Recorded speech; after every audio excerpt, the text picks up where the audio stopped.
Uh, Good evening, everybody. Assalamu alaikum wa rahmatullahi wa barakatuh. Wassalatu wassalam ala Sayyidina Muhammad wa ala alihi wa sahbihi ajma'in. Kul aam wa antum bikhair. Hello, everybody, and thank you for joining us this webinar to discuss one of the most complex business topics that impacts business leadership's role and decision-making capabilities. We're going to be talking about the humility, some of the things that CEOs, especially leaderships, that has to go through of changes and transformation this time in history, basically. Let's get started. This is me, the presenter, Dr. Abed Baidas, Group Chairman and CEO of Identity Branding Forum. And this is my colleague, the co-presenter, Mr. Kyriakos, Kofinas, CEO of ActionCOACH. I consider him always to be my good mentor in that sense. Thank you. And just a brief introduction of who we are. Identity Branding Forum, we started in 2007. We build sustainable, disruptive brands worldwide. I don't want to go through the details because most of the guys with us tonight, I think they've been with us before. We developed our own science and protocols to develop sustainability for businesses, unique positioning, and legendary branding. Please feel free to visit our website at www.identitybrandingforum.net for more information on what we do and how perhaps we can help you. To get started, basically, the role of leadership during a crisis.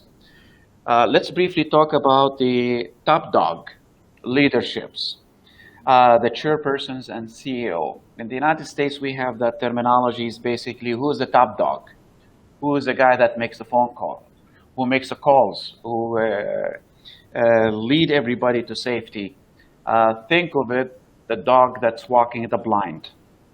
And chairpersons and CEOs are actually the dogs that's walking the blind organization to safety.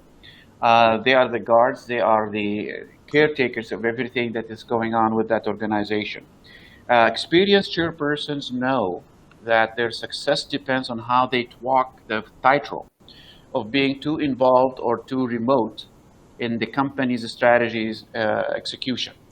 Yet, when a crisis such as COVID-19 hits and the CEO transformed into Chief Crisis Officer, okay, which basically this is the role of CEOs today, Chief Crisis Officer, the chairperson may become increasingly unsure how to strike this balance. Crisis breeds uncertainty and creates emotionally draining conditions for organizations that require fast decisions, making with limited information on the part of leaders.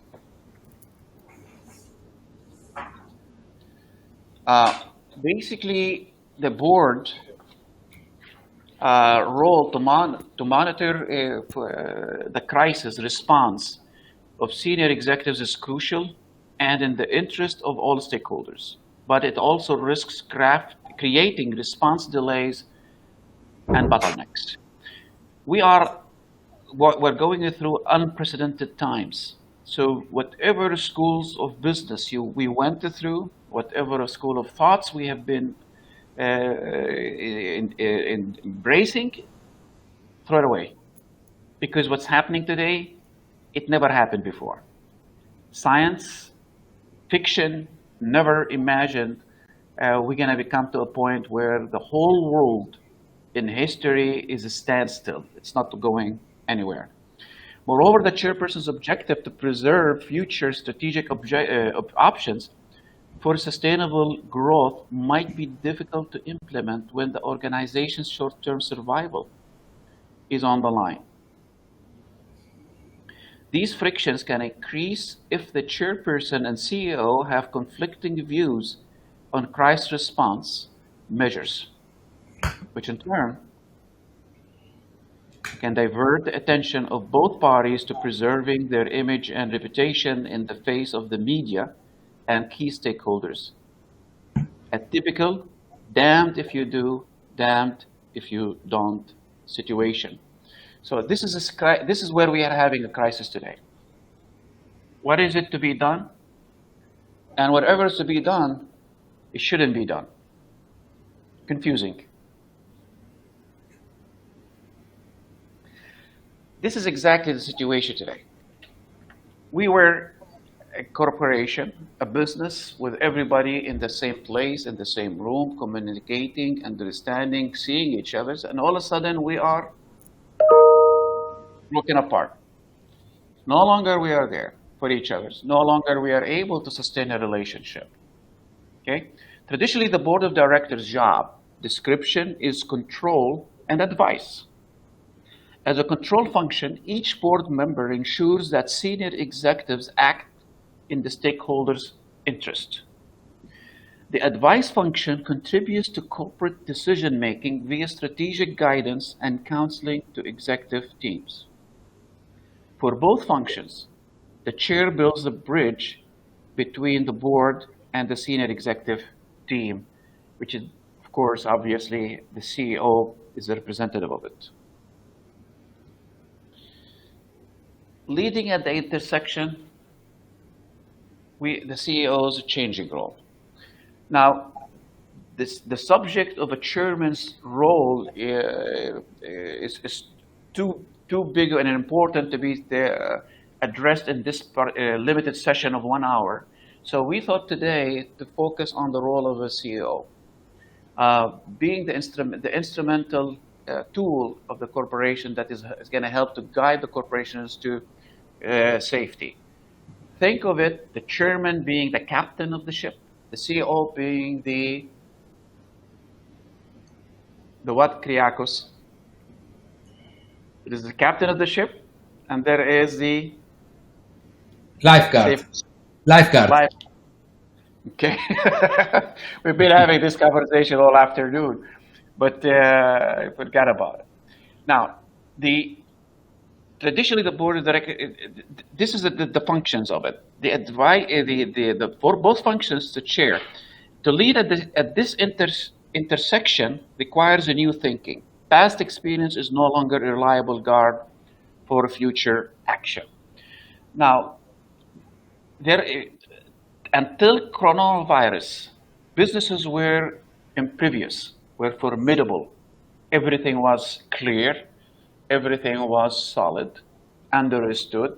We have clear direction, business plans, strategies in place, and all of a sudden, we come into a situation where what's happening inside is exactly what's happening outside. We are actually one. Chaos. Unclear. Everybody lost their campus. Everybody lost their business plans. Everybody's lost their direction. So this point of history. This is an intersection for the CEO to change the role. Since everybody is in the same boat, who's going to be the lifeguard? Who is going to be the savior of this ship? We have terminologies used before. We are into a change. It's critical. We need to understand its speed, how fast this change is going, the scope, how far it is going, its significance, how it is going to impact the business, and where it is going to impact the business. You see, we're focusing on everything that we hear, hoping for somebody to find the answer. But whatever somebody's answer is, rest assured, it's not going to be replicate to yours. You couldn't use it because everybody's environment is separate. Now, imagine what would happen to Winston Churchill. I like that quote, basically. Be viewed today if every decision he made was tweeted around the world. We're going to be following tweets that will take us to nowhere. It will take us to the destination where Winston Churchill wanted to go, but it wouldn't take us anywhere where we are needed to go for safety. So what we really need to do here is when CEOs talk of change, speed becomes the mantra of the moment. That's how fast the CEOs today has to react. No time to think. I like the statements of some, Tom Manahan is the founder of Domino's Pizza. And one of his famous statements says, I learned to act, then worry about the consequences. We are at that point of time. But this preoccupation may misdirect energy and attention to events that seems urgent. But it may not be relevant. It might seem urgent to somebody else, it might not be relevant to you.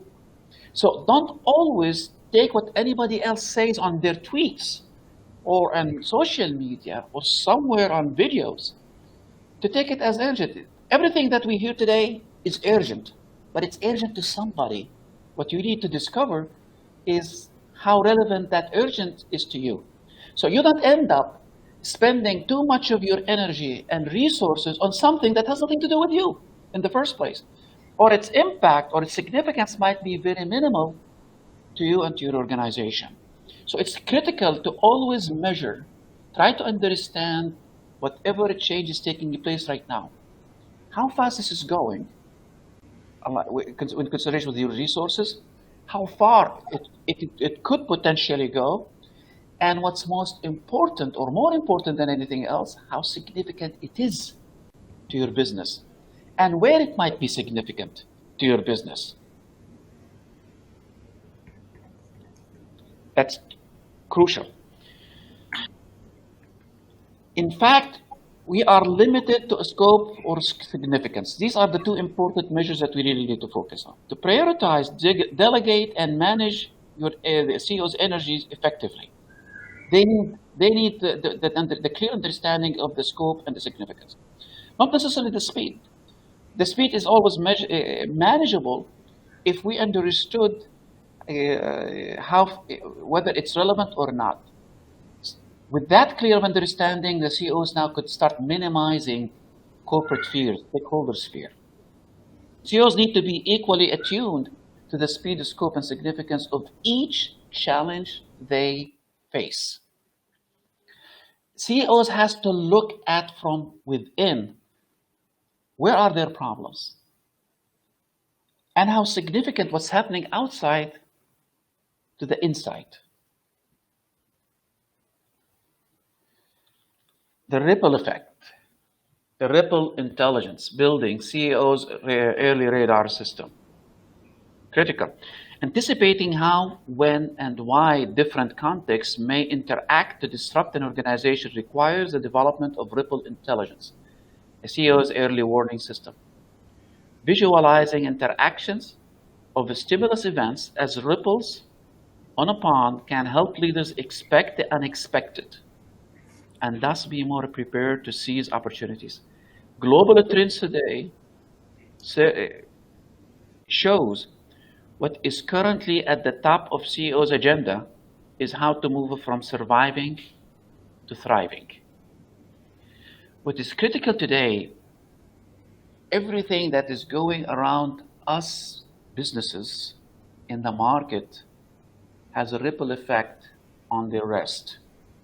What is critical here is how to take advantage of that ripple effect for your organizations, not only survival, but thriving. Because somebody else's misery is your opportunity. You need to assess that. So when there is a ripple effect in the market, you need to see how significant that is to your organization, the scope of its impact, and when you do understand it, you will start actually appreciating what's taking place to your advantage, to your total benefit. The power of doubt, finding comfort in discomfort. Hard to convince people today to find comfort in what's going on around us. Ripple intelligence gets sharpened as CEOs learn to harness the power of doubt. Yep. We need to always test, challenge each other's, and doubt ourselves' abilities. Leaders who embrace doubt as a positive state that is both emotional and intellectual can select different strategies to mobilize, even outsource their doubts in service of better decisions. Such skills in an environment where chasing certainty is often futile. We're at a time where being challenged with everything that's around us. Where we are challenged the most is from people from within and the people that really matters to our organization, our stakeholders, our consumer. We need to find discomfort knowing that we are wrong in whatever and accept it in whatever decisions we might make. To do that, we have to listen and listen a lot more than we used to. We don't only need to listen to our stockholders. We need to listen to our stakeholders, especially our customers. I think for CEOs to do that, they have to come out of their luxury chair through social mediums, through community engagement. Somehow, they need to come out and understand what people think, what of the corporate, of the business, of the leaderships of the business, of the services of the business, or potentially the future opportunities for the business.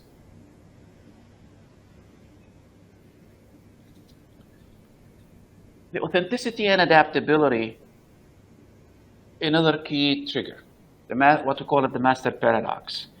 Facing relentless pressure for change, aren't we? Who is not facing that pressure today of changing entirely the business line? CEOs consider adaptability a must, but thereby risk overstretching their personal sense of purpose and thus their authenticity. What I think we're trying to say here to everybody is we need to stop being stockholders' hero and become people hero. We need to start being CEOs, stop being from a CEO to being a friend to people, to the customers that you have in the marketplace.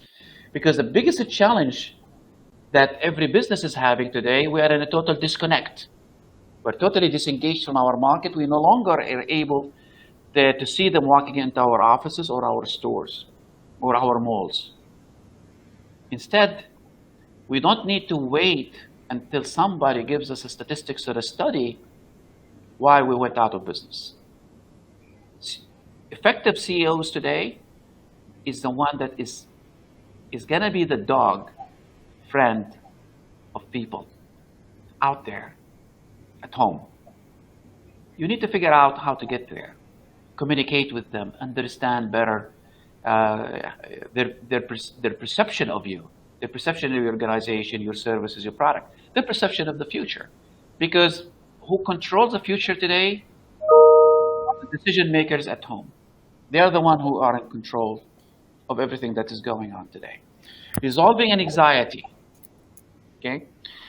Often leadership teams are unprepared for the fallout of disasters and crises such as COVID-19. No school has ever taught us what's going to happen and happened. No scenarios has been ever offered to prepare us for this moment, which can bring on stress, discomfort, and other negative emotions. Clear, simple. We are clueless.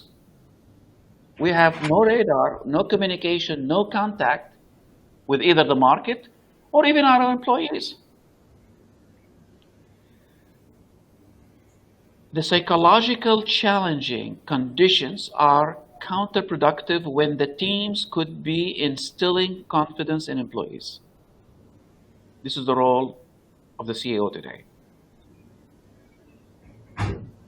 Instead, the instability creates doubt and mistrust when responding to often very emotional stakeholder demands. If you stop to think a little bit here, What's going on in the market right now is fear. CEO right now is the lifeguard that is going to help to set everybody to a comfort. How I'm going to make my employees relax, at ease, their future is still safe. How am I going to make my consumers, customers, that their needs are taken care of? Yet, we are there to understand how we can together be out there together. One of the important things for the CEOs at this paradox is to really be willing to take a risk, because what is happening after that is a lot more serious, is to choose between the right and the right. Okay? What is right for the business? What is right for your customers? What is critical? What's challenging here to CEOs today?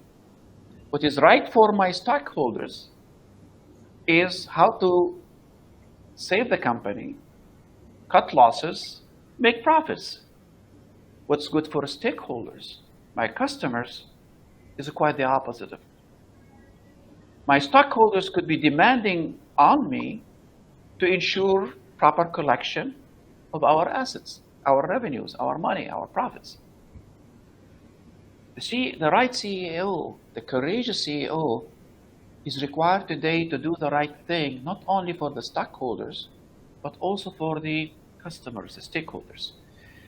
Share the loss with their stakeholders. Don't force them to close business in favor of you collecting your revenues, because whatever you might collect today, you've lost that cash cow tomorrow.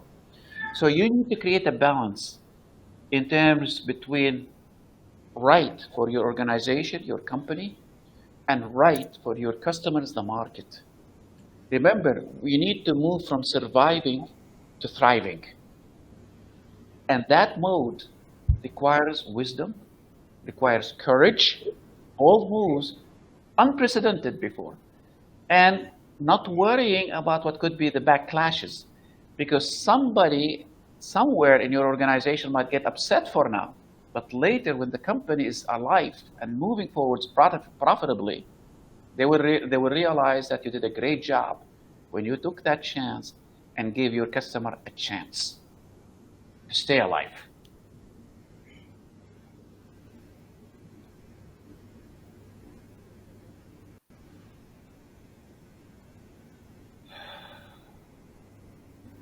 Tough reality. I want you to imagine this. This is quite funny. Does anybody knows what go-karting is?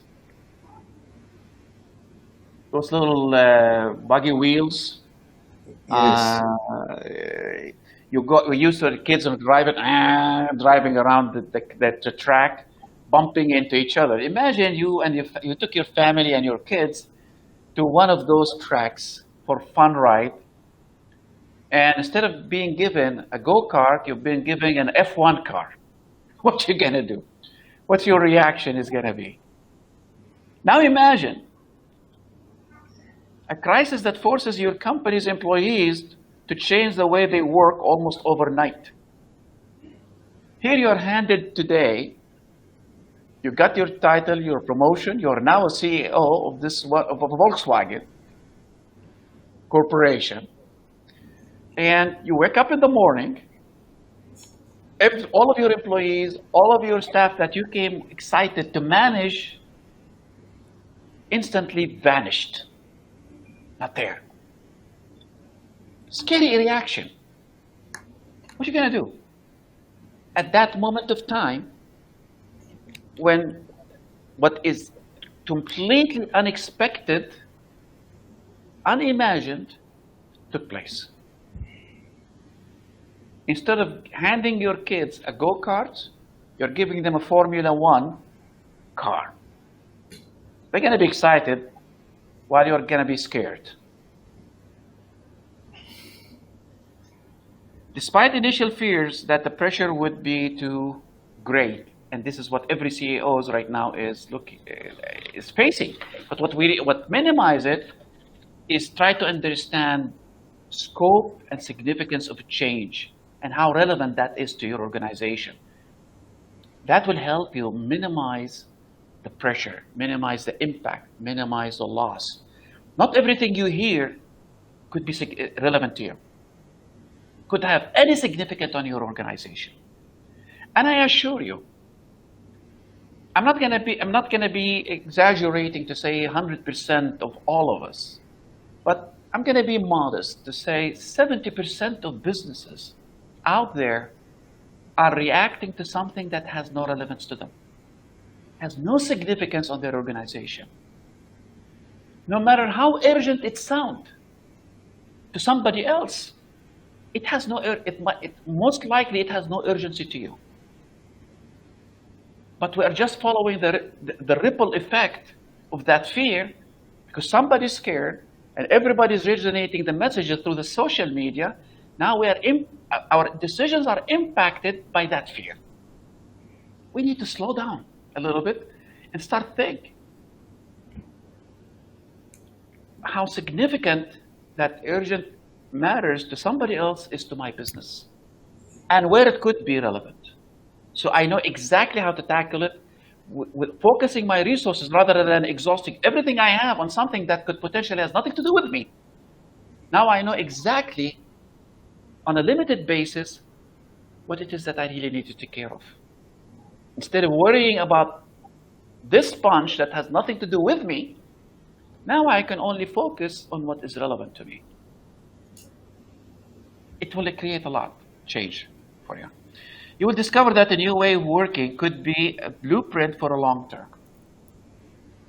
Because this is a chance of every CEO to prove they are people's hero, and in the long term, they will be the company's hero.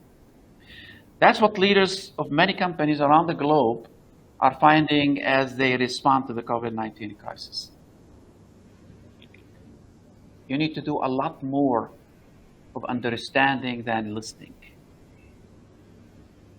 to everybody's cries out in the market. What is next? Ensuring success beyond succession. To get the best of both worlds, CEOs need to first balance their personal paradoxes so they can find balance for their companies and align their personal and organizational purpose. Remember what I said earlier. You need to become human with a purpose and have the courage to to align that purpose of you personally with everybody out in your organization. And what will be far more effective is to make that purpose out of the people. Imagine that you are a leader of an organization that has a purpose to help people. But you don't have to hold it inside you. Have it a secret. You need to let it out. You need to let the world hear what exactly you are about. What is exactly they mean to you as a CEO of an organization.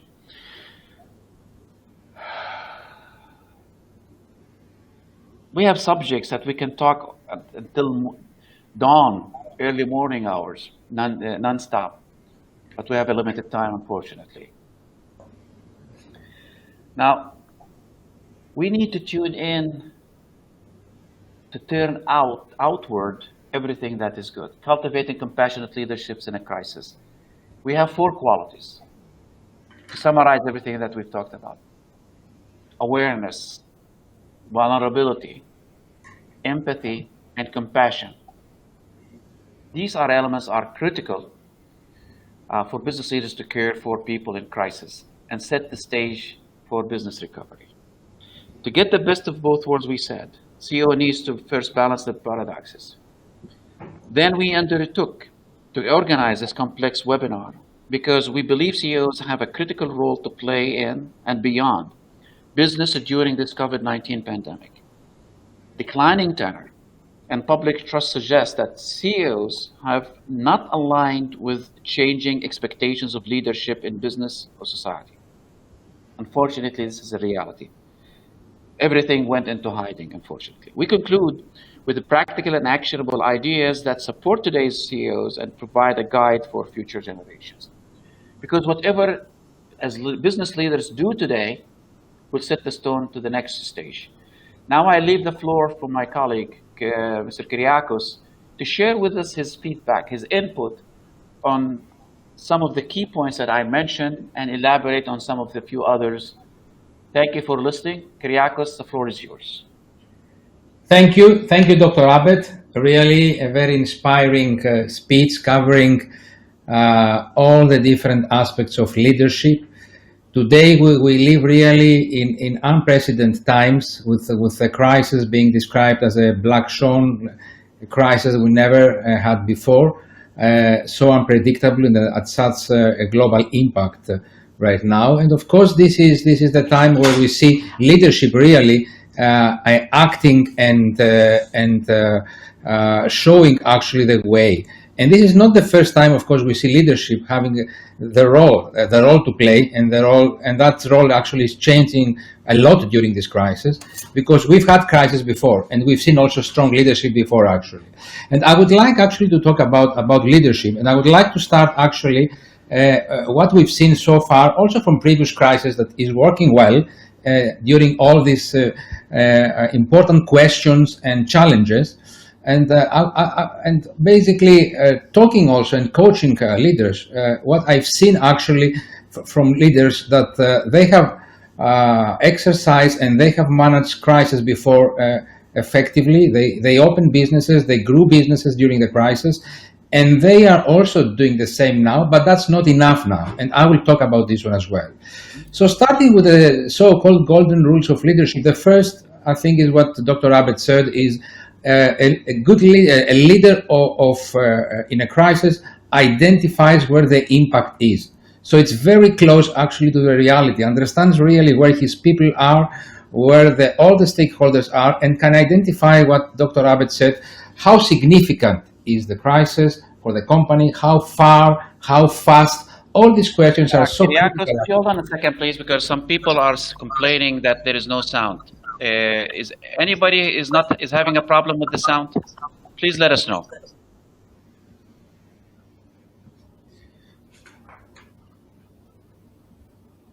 If you cannot hear me, please let us know. Okay. Right to the question and answer.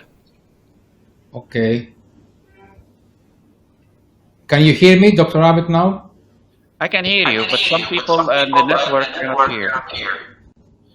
Okay, they can hear. Okay, they can hear me right now.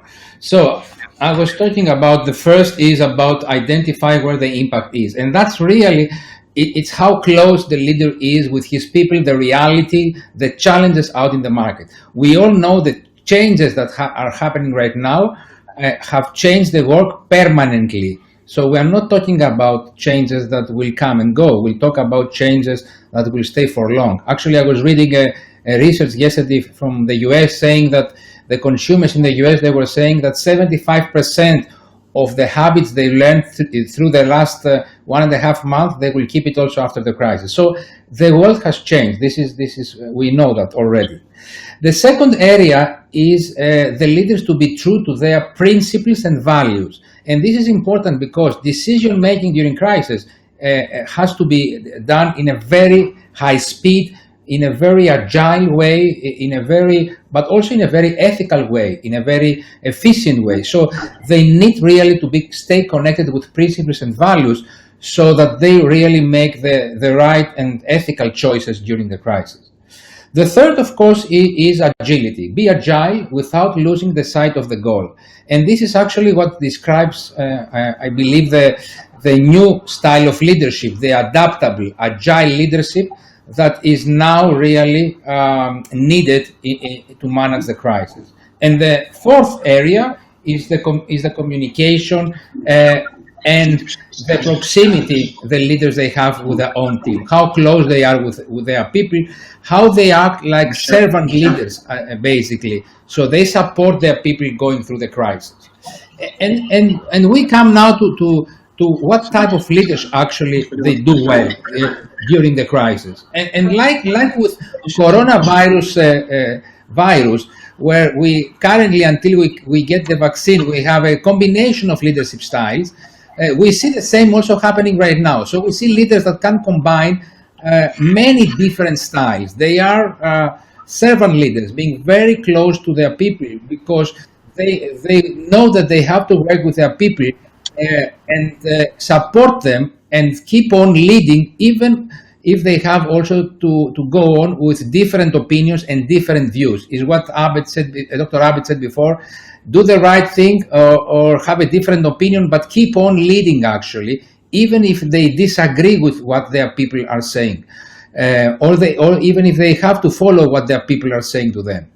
So this is important. This is servant leadership. Then is, of course, inclusive leadership.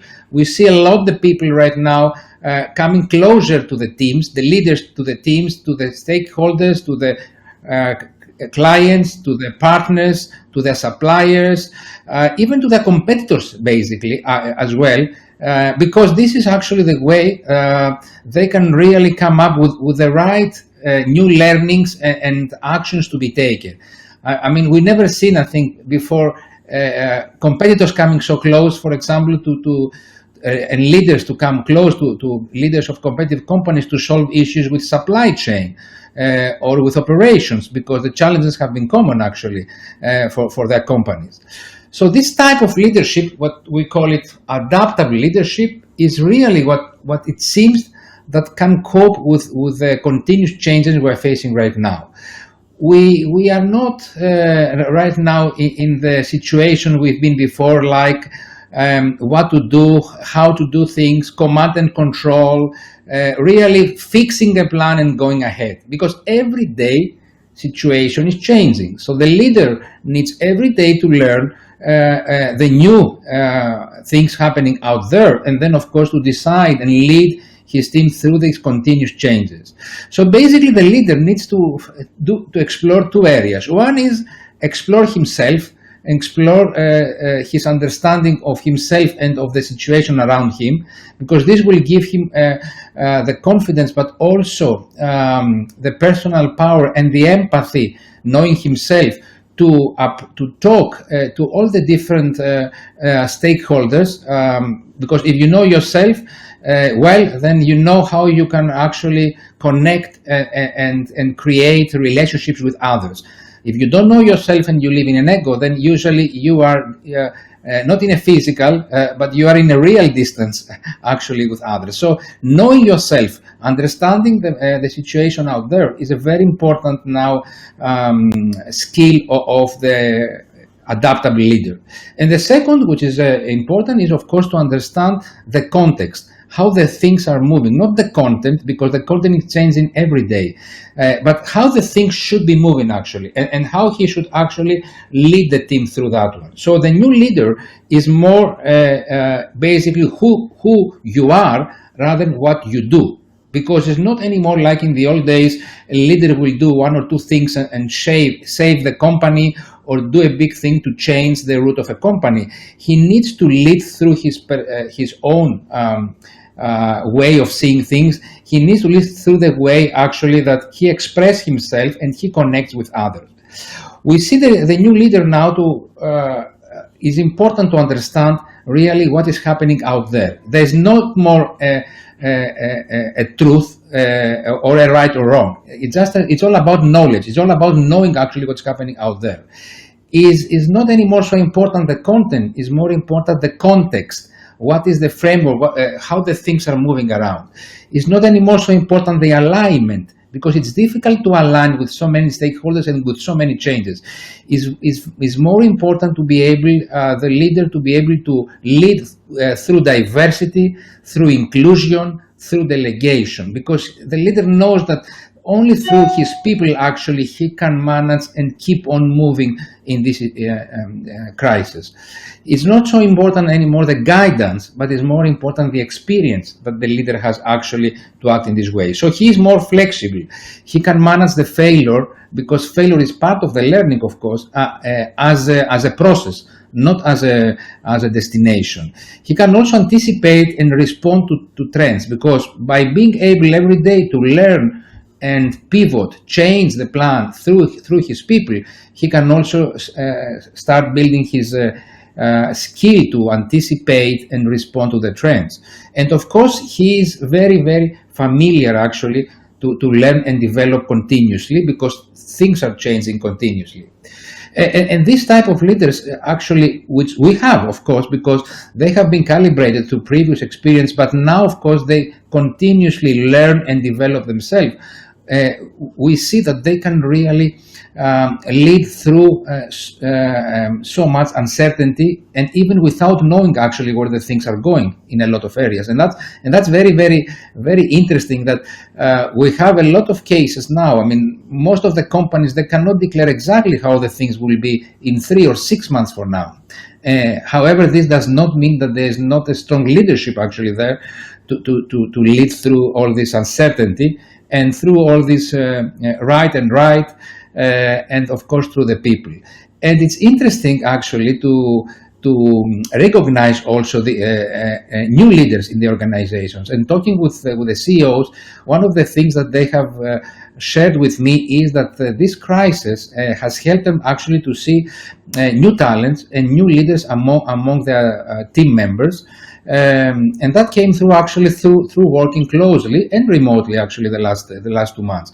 So when I asked them, okay, how do you recognize actually this adaptable leader, which you think is very important because he has this competence now and this mindset actually, and they were saying to me, okay, there are few areas where you realize that he is this type of leader.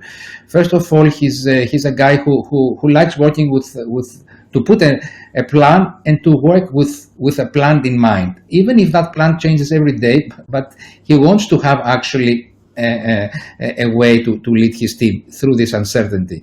Then he's someone, of course, who delegates a lot, someone who likes to take risks, who is more entrepreneurial. He likes actually leading through the uncertainty. He likes also working with a lot of diversity and inclusion, because he knows that things are changing so fast, so he cannot take all the decisions alone. He likes engage and include and involve actually all his different team members and all the different stakeholders, which means also clients, suppliers, and partners, and so on. So it's very interesting actually, and definitely that's the stage for leadership right now, and that's why personally I find this presentation very inspiring, but also I find also very inspiring to learn from leaders and work closely to leaders through this crisis. Thank you. Thank you, Kyriakos. I appreciate the feedback that you provided and your insight, because I know you are working very closely with a number of CEOs, coaching them in terms of their challenges. What we really need to focus back, it's all about winning people's hearts. So no matter what you do as a CEO, that's where your focus should be. First and foremost, you need to get closer to people as a human being, as people person. Not as a hero for your stockholders.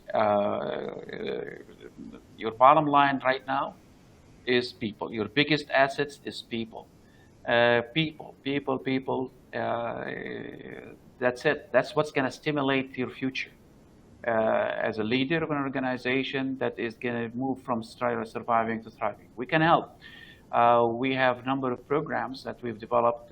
Talents of Endearment is actually provided to provide a platform for companies and their employees, their stakeholders, to be transformed to firms of endearment, where everybody starts thinking of the future. I'm going to give you an example here that I used. My wife and I, we were talking last night, and we are very involved with e-learning. And she says, what's the difference between e-learning and distant education or distant? And I said, simple. I want you to imagine I have a student, someone there. I want to teach that student how to cook fried eggs. So I'm teaching that student one recipe of how to make me a fried egg, sunny side up. I'm sure everybody knows what's a sunny side up. That's the old-fashioned way of education. Okay, we're teaching that student one thing, so we're programming that student for the answer. What's the answer that I need to get from that student specific to that table? E-learning, what it does, basically, is I ask the student, it says, I want you to find out how to make an egg. That's it. And the student will go out to the internet, discover 10, 20, 30 different recipes for different eggs to make. Omelets, scrambled eggs. We have it in Arabic, we call it ajja with parsleys and the like. So the student learned number of recipes for different eggs that he can make, not just one. And then through that process of learning, the student learned also to ask a question, which is, well, you asked me to learn, to discover how to make an egg. Which egg specifically you're looking for? So the student asks the right questions that are relevant to the subject matters that is learning. What is significantly unique here is when that student becomes mentor for other students to show them the different recipes of making eggs. Endearment, talents of endearment is exactly the talents that are required today for our employees. We don't want our employees to do this out of textbook what we learned of doing things. We want them to discover things on their own, but by being involved with people. This is what Talents of Endearment will do. Visit the page talentsofendearment.com to learn. Also, how to draft a strategy to connect to people's hearts and create that journey for the corporations. We created our own protocols called Mithaq360.com. Mithaq is extracted from the words in Arabic. It's a bond that actually provide the connection between business long-term interest and people aspiration to align them together for the company to move from surviving to thriving. We have also developed our own sustainability protocol, sustainablehumandevelopment.com protocol, which basically provides a lifelong journey that connects business to people, lifelong journey from birth throughout their lifetime. So now they are connected. They are not just basically simple laying out form. Then if you think in terms of the ecosystem that is going to help make it happen, that comes up the iPinClub.com, where everything is brought to you as an organization through that system. From developing the talents, from developing the strategy, from developing the culture, the connection, the sustainability, to becoming to how managing and to keeping it alive in place, all together. And with that said, I'd like to see if you have any question that you feel you want to ask us. Please feel free on the questions and answers, and we'll be more than happy to answer it for you.